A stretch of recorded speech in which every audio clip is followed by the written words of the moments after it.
Ready to step off the map from the most hidden alleyways to the stories nobody told you? Uncharted Alleyways begins now.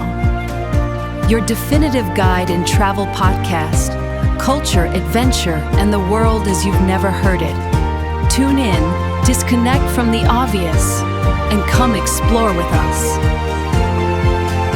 Uncharted Alleyways, your next trip starts here.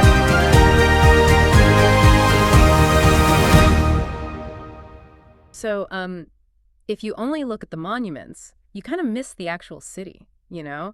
When you visit a world-famous destination, the instinct is almost always to just, well, look up. Right, yeah, you're looking at the skyline. Exactly. You look at the towering cathedrals, the manicured architecture, you sort of expect the story of the place to be, I don't know, written on a billboard or neatly packaged in some polished tourist brochure.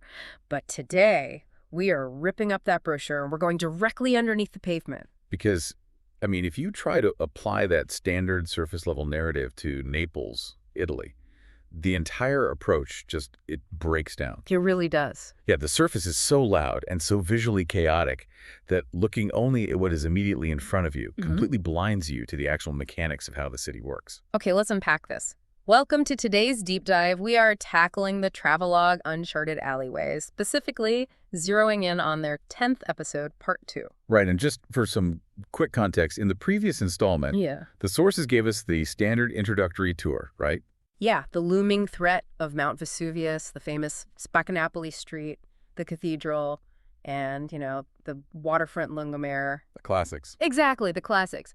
But today, the mission is to bypass those cliches entirely. We are exploring the hidden engineering beneath the streets, the unspoken rules of the Spanish Quarter, the deep-rooted science of their food culture, and the strategic reality of making Naples your travel base. Because to understand how a city like Naples operates in the modern era, you really cannot start with the traffic or the architecture. No. You have to start with the geology. Like, you literally have to leave those sun-drenched, bustling streets behind and descend into the earth. The sensory shift that the travelogue describes is, well, it's almost jarring. Like, you are standing this loud, bright Italian metropolis, you walk down a set of stairs, and suddenly the sound of modern traffic it evaporates. Completely disappears. Yeah, and the air temperature drops significantly. You're navigating these narrow stone corridors that suddenly open into these massive, echoing, cavernous chambers. And my first thought reading this was that it's like walking through a geological lasagna. A geological lasagna. Yeah, like that. Right, you just have these stacked layers of human history baked right on top of each other. What's fascinating here is that it is actually far more sophisticated than a lasagna. Oh, really? Yeah, because a lasagna implies things were just piled on top of a foundation. The underground of Naples is more like a reverse blueprint. It's this negative space that expands exactly in proportion to the city growing above it. Oh, wow.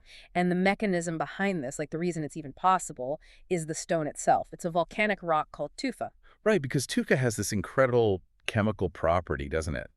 The source mentions it's remarkably soft and really easy to carve out of the earth.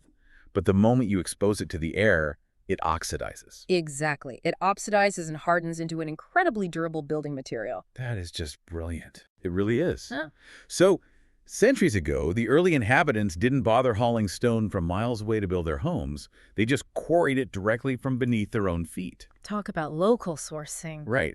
Every time a palace or a church was built on the surface, an equivalent cavern was created below ground.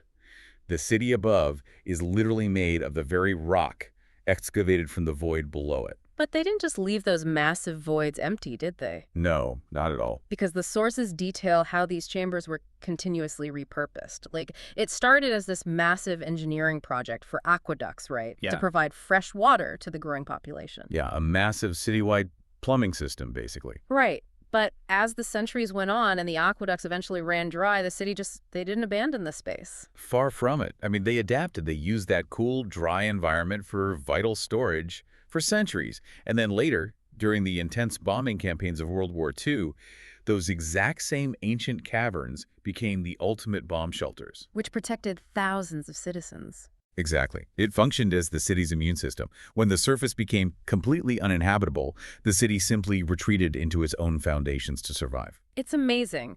And that relentless adaptation, it didn't just stay underground when the wars ended or the aqueducts dried up. You see that exact same survival mechanism operating in broad daylight today. Oh, absolutely. You just have to look at how they trade in the morning markets. Emerging from the silence of that underground directly into a Neapolitan market is, oh, it's electric. It's the cardiovascular system of the city, really. The travelogue paints this incredibly vivid sensory picture. You have the visual explosion of fresh produce, tomatoes glowing in the morning light, vibrant displays of lemons, peaches, and oranges. Yeah, but it's the sheer auditory and olfactory assault that truly defines it. You have these proud fishmongers shouting out the day's catch. The noise level is just incredible. It is. And the smell of sharp local cheeses sitting right beside fresh baked bread, and that constant heavy aroma of espresso wafting out of all the corner bars. But the sources stress that this isn't just about, buying a tomato. It's an observation deck for understanding these hyper-local social dynamics. Right. It isn't a transactional space like a supermarket. It is a genuine community hub. Exactly. Vendors know their customers by name. Children are actively helping carry bags and participating in the commerce. You have neighbors stopping to negotiate and chat. It operates on a deeply relational economy. In Naples, commerce is a byproduct of relationship, not the other way around. Which becomes incredibly apparent the second you transition into the Spanish Quarter. Wait, hold on. Let me just pause here. Because you read the word Spanish Quarter and you picture, I don't know, a quaint, picturesque little historic alleyway. Oh, definitely not. Right. But the source material describes it as absolute sensory warfare. You have these colorful apartments stacked impossibly high, literally blocking out the sun. You have wet laundry dripping on your head from clotheslines strung across the street. Yeah, it's a lot. And worst of all, you have a guy on a Vespa practically taking off your kneecap. Is it overwhelming for a visitor to navigate this? How is an outsider supposed to, quote-unquote, relax into that without just having a massive panic attack and getting run over? Well, if you treat it like a standard American or Northern European crosswalk, you absolutely will get run over. Right. That is exactly the culture shock the author is warning about.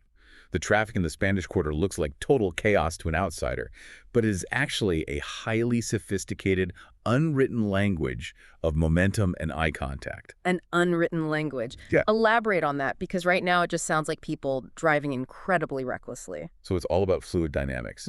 In a highly regulated city, people stop at red lights even if no one is coming. Right. Yeah. They trust the system. Sure. In Naples, they trust each other's spatial awareness. Right. If a scooter is coming right at you, the golden rule is do not freeze and do not make sudden, unpredictable movements. Oh, so you just maintain your pace. Exactly. You maintain a steady, predictable pace. The driver is already calculating your trajectory, and they will effortlessly weave around you. The danger only really happens when a tourist panics and breaks the rhythm. Wow, that makes so much sense. It requires you to actively participate in the environment rather than just passively observing it as a tourist. You can't be passive there. And the sources offer a very clear protocol for surviving and actually enjoying this neighborhood. You go during the daytime, you walk slowly, and you engage. You smile, you say hello, you stop and buy a coffee from the tiny family-run workshop on the corner. Basically, you pay the social toll. Right. When you buy that pastry, you aren't just purchasing food. You are signaling respect for their ecosystem. And when you do that, the intimidating armor of the Spanish Quarter drops almost instantly, and you experience this profound, famous Neapolitan warmth. It's beautiful, but, surviving in that kind of hyper-aware, high-energy environment burns a massive amount of physical and social calories. It really does. You get hungry fast. Exactly. Which explains why this specific community engineered the ultimate high-efficiency fuel. Here's where it gets really interesting, because we cannot analyze Naples without talking about the exact science and sociology of its pizza. It is the city's most globally exported idea, yet the original version is fundamentally misunderstood by most of the world. Pizza in Naples is not just a fast food mechanism to deliver cheese and pepperoni to your mouth. Right. I think a lot of people go to Italy expecting this super crispy, cracker-like crust loaded with a mountain of toppings. But the traditional Neapolitan style is entirely different. Completely different. The dough is incredibly soft, almost soupy in the center, and the crust is incredibly airy. And that texture isn't an accident. Yeah. It is the result of strict thermodynamics. Oh, really? Yeah, to make a true Neapolitan pizza, which actually holds a DOP certification, protected legal status, it must be cooked in a blazing hot wood-fired oven.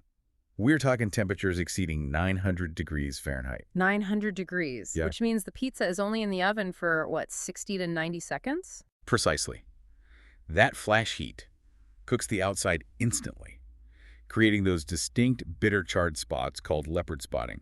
But it traps all the hydration inside the dough. Ah, I see. If you cooked it longer at a lower temperature, it would just dry out and become crispy. And because the dough is the true start of the show, the toppings are rigidly restrained. You don't bury it under a pound of meat. Never. You use fresh basil, a drizzle of high-quality olive oil, creamy local mozzarella, and tomatoes that are specifically grown in the mineral-rich volcanic soil surrounding Mount Vesuvius. Which is key. Yeah, the sources say that volcanic soil gives the tomatoes a lower acidity and a sweeter flavor that perfectly balances the char of the crust. If we connect this to the bigger picture, the science behind that pizza perfectly mirrors the broader philosophy of southern Italy as a whole. It is a stubborn preference for quality and tradition over complexity and mass production. Which completely reframes the concept of waiting in line. The travelogue mentions the rule of lines. If you see a massive queue outside a tiny neighborhood pizzeria, that is the ultimate local endorsement. Yeah, you want to see a line. But it isn't like waiting in line for a fast food burger back home. It's almost like participating in a sacred civic ritual. Because originally, pizza was peasant food. It was the food of the working class. So to stand in line for it today is to participate in the socioeconomic history of the city. You wait your turn, regardless of your status, and when that pizza arrives, you do not rush. You eat it with a knife and fork, or you fold it, and you appreciate the preservation of the craft. And obviously, this philosophy extends well beyond just pizza. Oh, absolutely. The sources highlight several heavy hitters you have to look for. Like, if you want a masterclass in local energy, Trattoria Donanella is famously lively and serves huge portions of traditional cooking. Then you have Mimi alla Ferrovia, which has spent decades perfecting classic Southern Italian recipes for both locals and travelers alike. And if you are deep in the historic center, La Campagnola serves these incredibly hearty regional specialties. And we cannot ignore the waterfront. The seafood on the waterfront is a masterclass in restraint. Yeah. It is often just the day's catch, grilled simply, dressed with local olive oil, fresh herbs, and a squeeze of lemon. They refuse to mask the flavor with heavy sauces. They only want to elevate what the sea naturally provided. The sources even give us a specific culinary checklist for visitors. You need to try pasta e patate, which is this brilliantly comforting, carb-heavy mix of pasta and potato. So good. Right.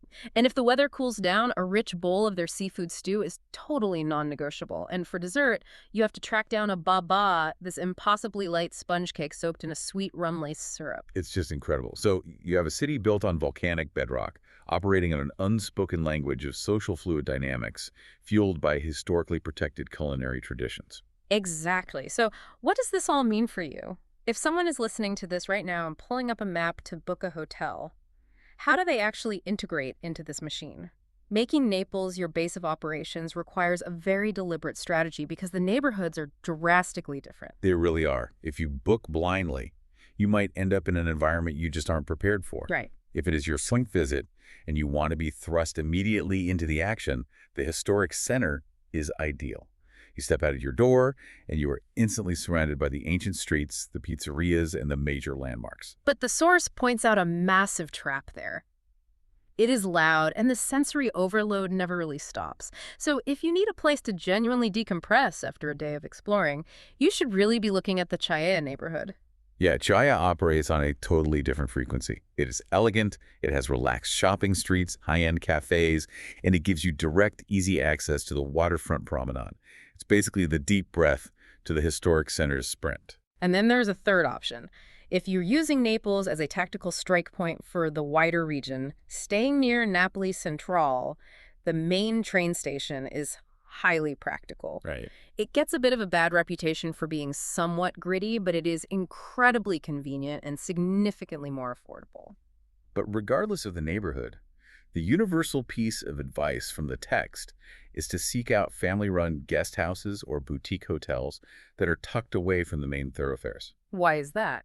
Well, you avoid the inflated prices of the major tourist trips, and more importantly, you gain access to the owner's hyperlocal knowledge. Which you are definitely going to need because geographically, Naples might be the greatest staging ground in Europe for day trips. Oh, without a doubt. You look south, and you have the Amalfi Coast, those jaw-dropping cliffs plummeting into the Mediterranean. You look inland, and you have Pompeii, offering this perfectly preserved, tragic snapshot of life 2 millennia ago. And out in the bay, you have the ferry networks connecting you directly to Capri, Ischia, and Procida. This raises an important question, though. The travelogue points out a deeply frustrating trend among modern travelers, What's that? with the Amalfi Coast and Capri sitting right there. Millions of tourists fly into Naples and immediately treat it as nothing more than a transit hub. They land, grab their bags, and just flee for the coast. Why do they do that? Is it just the intimidation factor we talked about earlier, the chaos? Mostly, yes. It is the overwhelming temptation to bypass the gritty, working-class engine of a real city in favor of the polished, curated playground of the wealthy. Ah, I see. Capri is beautiful, obviously, but it is heavily manicured for your consumption. Naples makes zero apologies for what it is. The sources practically beg the reader. Do not just pass through. Because if you only use Naples as a train station, you miss the profound psychological shift that happens in the evening.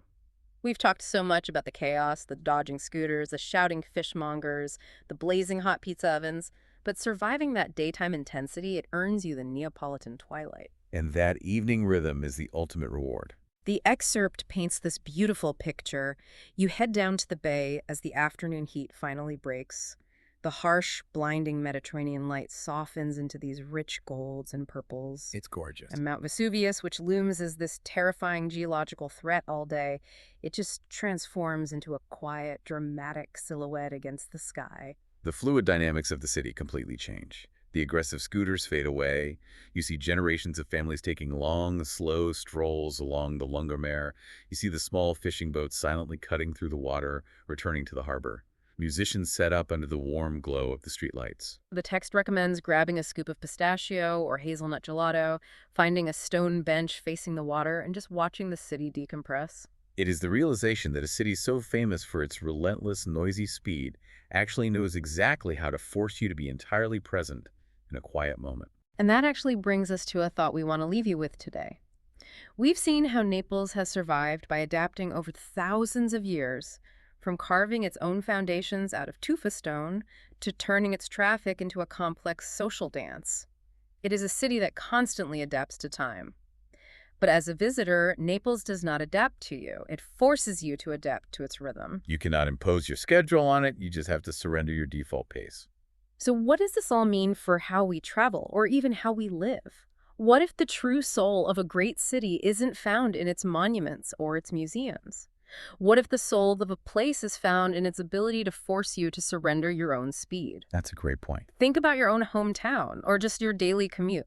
How might that familiar, mundane landscape feel totally different tomorrow if you force yourself to adopt the slow, observant, unapologetic rhythm of a Neapolitan evening? It's a fundamental shift in perspective. You might realize you've been sprinting past the most important layers of your own environment. You might just need to rip up the brochure of your own routine. Thank you so much for joining us on this deep dive into the heart of southern Italy. We hope we've given you a new lens to look through, not just for Naples, but for wherever your curiosity takes you next. Until next time, keep looking deeper.